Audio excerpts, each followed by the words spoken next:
Sino naghanap kay Kateki?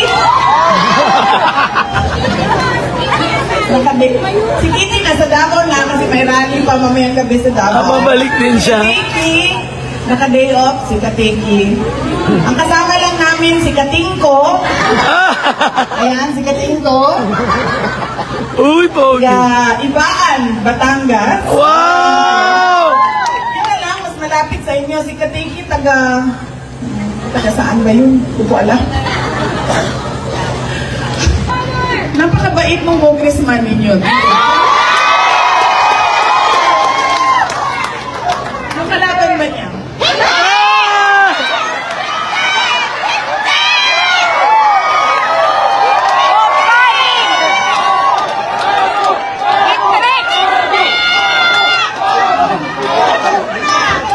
Narating tayo dyan. Muli! Nag-warm up pa ako. Kakakapay ko lang eh. Tigilin mo na! Sana ba ako? Ayun! Ang galing sumayaw!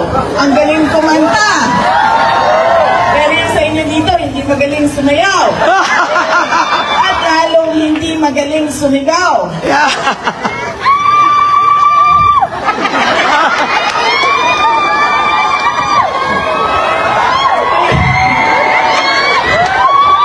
Ano pangalan? Buhayan nyo. Buhaya!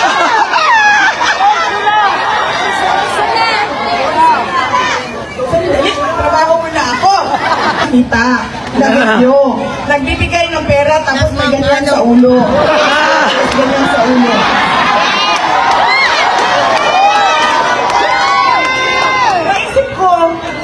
Naisip ko, kasi syempre sa amin sa Mindanao, hindi pa ako nakakita ng ganon.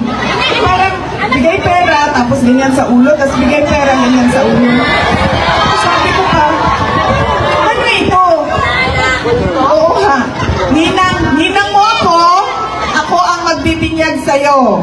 Ninang mo ako ang magbibinyag sa'yo. Ganun ba yun? Tanggapin mo ito, iboboto.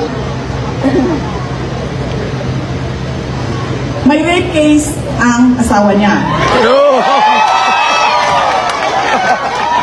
Diba?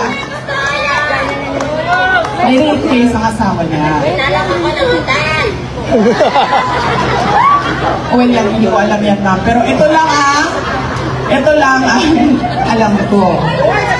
Ang asawa ko ay abogado. Meron siyang mga network